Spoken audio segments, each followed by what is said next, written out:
je voudrais revenir un peu sur une réponse que vous m'avez donnée par rapport à ce que les jeunes peuvent faire pour surmonter leurs défis, leur stress ou leur découragement. Vous m'avez dit qu'il faut qu'ils soient connectés au Christ, qu'ils restent connectés au Christ. Est-ce que vous pouvez m'en parler davantage? Comment peut-on rester connecté au Christ? Qu'est-ce qu'il faut faire pour rester connecté au Christ? Vous allez me dire peut-être il faut lire la parole de Dieu, il faut aller à la messe, il faut... Je ne sais pas. Être connecté au Christ pour moi, c'est d'abord donner au Christ une place dans sa vie. En lui donnant cette place qui nous guide, et avec cette place qu'il occupe dans notre vie, ça nous ouvre aux autres. Parce que un jeune qui est enfermé à lui-même, pas de vie, pas d'avenir. Parce que plus on est fermé à soi, on gère mal les difficultés et tous les stress qu'on peut avoir dans la vie. Donc, lui donner une place centrale et lui donner du temps dans notre vie. Et quand on donne du temps au Christ, on ne regrette pas. Donc, c'est cette connexion. Bon, parfois, des jeunes en paroisse, je leur parle parce que la grande question qu'ils posent, je ne sais pas prier. Et donc, ils se demandent, est-ce que Dieu répond vraiment à mes demandes? Ce sont autant de questions qui se posent, mais on doit être disposé à les écouter d'abord et à leur expliquer comment ils peuvent continuer toujours à rester attachés au Christ. Mettons-nous dans un cas concret, devant un cas concret où un jeune a terminé ses études universitaire. Il vient de passer 5 ans au chômage, il n'a pas encore trouvé de travail, il vient d'une famille modeste, pour ne pas dire pauvre. Quel est son espoir? Qu'est-ce qui peut l'aider à espérer? Il vient de passer 5 ans à la maison. Il mange à peine. Il vient d'une famille pauvre. Qu'est-ce que vous allez lui dire, celui-là? Oui, ces jeunes-là, c'est vrai, nous sommes dans un monde où il faut avoir une bonne adresse et une famille connue, un nom bien connu pour avoir du boulot. Mais cela ne doit pas décourager les jeunes. Même s'il n'a pas vraiment une bonne connexion dans le monde du travail, il ne doit pas perdre confiance. Il doit se relever, il ne doit pas rester à la maison. Et c'est là que j'invite les jeunes au courage. Je me rappelle en 2016, le pape François de Rez Mémoire, aux Journées mondiales de la jeunesse, à Cracovie, en Pologne, il disait aux jeunes, le monde d'aujourd'hui n'a pas besoin de jeunes des canapés, de jeunes de Facebook et de WhatsApp. Le monde a besoin de jeunes qui portent des chaussures avec des crampons. C'est-à-dire, ça ne doit pas être un jeune qui reste là, attendre tout. Il doit bousculer. Bouger. Et il doit bouger et il ne doit pas se décourager. Bousculer, bouger, vous voulez dire quoi? Aller travailler, chercher du travail. Chercher du travail et être avec les autres aussi. Parce que être avec les autres, c'est quelque chose. Parce que quand on n'est pas avec les autres, on ne sait pas comment le monde avance. Voilà.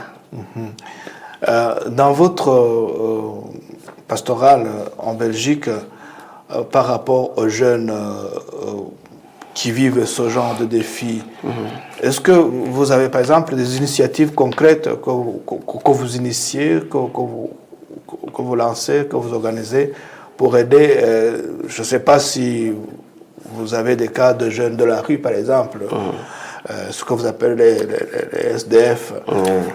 Est-ce qu'il y a des initiatives concrètes que vous entreprenez pour aider ce genre de personnes? Oui, pour aider ces gens-là, à part la structure de l'Église, il y a la structure de l'État aussi, qui décourage cette façon de vivre. Parce qu'il y a ceux qui sont SDF, parce qu'ils n'ont pas de moyens, ils n'ont pas où habiter.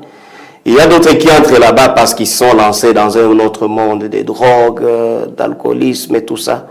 Mais eux aussi, ils sont enfants de Dieu. On essaie d'aller vers eux pour leur donner encore du courage.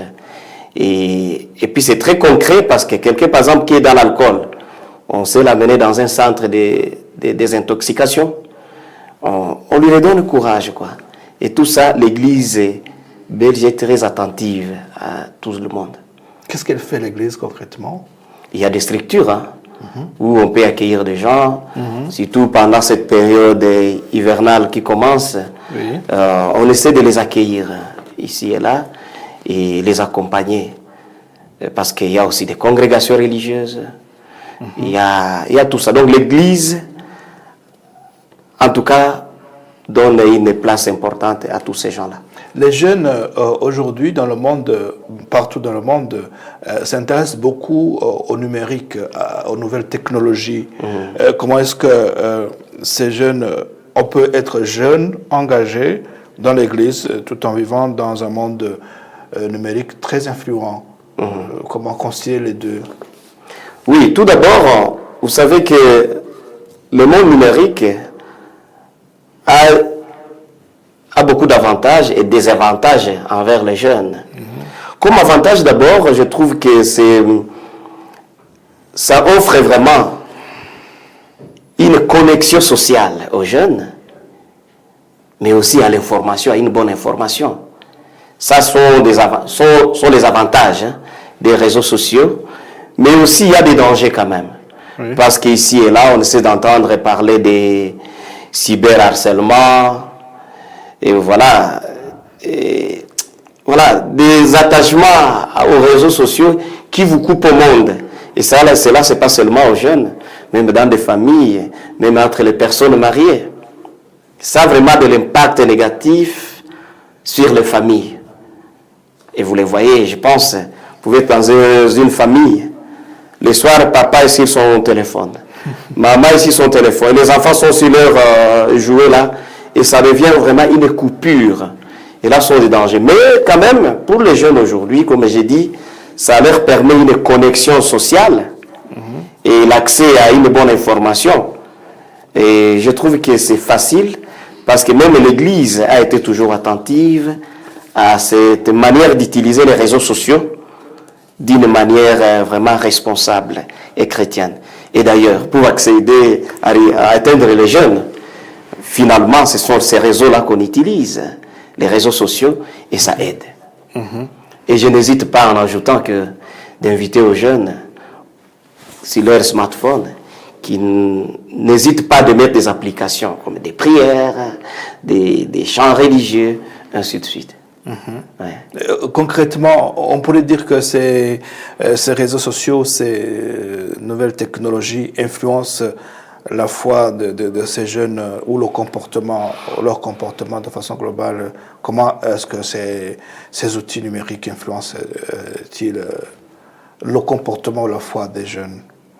Oui, ça influence parce que c'est dans le cadre aussi de la communication, la manière de communiquer avec eux, parce que finalement, on peut avoir un événement, on fait tout en ligne, et la période de Covid nous a plongé dans tout ce qui est vidéoconférence et tout ça. Mais aussi, ça permet aux jeunes d'être informés de la manière dont vivent les autres, leur foi, leur vie sociale, partout dans le monde. Mais s'ils ne font pas attention, peut-être que la surconsommation numérique peut avoir un impact négatif pour leur vie spirituelle. Oui, beaucoup même, parce qu'il y a des sites internet vraiment, je dirais, malsains, ou en tout cas des jeunes qui s'attachent à ça, ils sont en difficulté. Je l'ai dit, il y a beaucoup de difficultés. Déjà, cette coupure à la vie sociale, l'attachement à soi, et voilà, la perte du temps aussi. Alors, peut-être pour des agents pastoraux qui ne sont pas encore conscients de cet outil numérique, est-ce que vous pourriez nous partager peut-être quelques exemples d'initiatives numériques chrétiennes pour des jeunes que vous auriez peut-être mis en œuvre qui peuvent inspirer d'autres communautés ou agents pastoraux? Oui, il y en a beaucoup.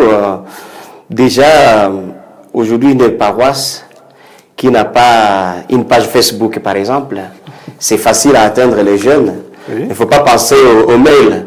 Je ne crois pas que les jeunes lisent le mail si ce n'est pas dans le cadre du travail.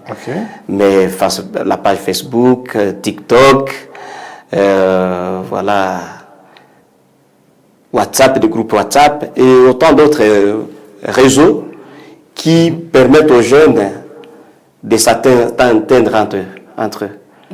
Oui. Okay. Donc, concrètement, dans votre unité pastorale, chaque paroisse a un groupe WhatsApp, une page Facebook. Non, pas chaque paroisse, mais c'est une unité pastorale. Oui. Parce que nous favorisons aussi cette unité entre les jeunes et les différentes paroisses, comme la chorale des jeunes, par exemple, dans notre unité pastorale d'Ivalden, il y a la page Facebook, non, disons, il y a le groupe WhatsApp, et quand quelqu'un a une information, ça passe par là et ça se passe vite, quoi. Quelqu'un a un anniversaire, nous allons l'entourer. Parce que les jeunes sont dans des petites choses aussi qu'il faut les atteindre. Nous avons la page Facebook de l'unité pastorale. Nous avons aussi les sites internet où il y a toutes les informations. Parce que pratiquement, les gens aiment consulter et ils sont informés de tout ce qui se vit dans l'église. D'accord. Alors, à part le numérique, à part l'outil numérique, quels autres outils ou activités pastorales peuvent mieux fonctionner avec les jeunes modernes? Oui. Les jeunes modernes, comme je l'ai dit aussi, il faut organiser des rencontres, des sorties. Ça, ils aiment. Ils aiment aussi la fête. D'accord. En tout cas, la fête, ça fait partie de la vie chrétienne, ça fait partie de la vie des jeunes. Oui, oui. Et organiser des moments vraiment concrets, des convivialités, et bien sûr des prières. Ok. Alors, revenons un peu sur la pastorale que vous exercez en Belgique, dans votre unité pastorale ou dans le diocèse de Tournai. Comment pourriez-vous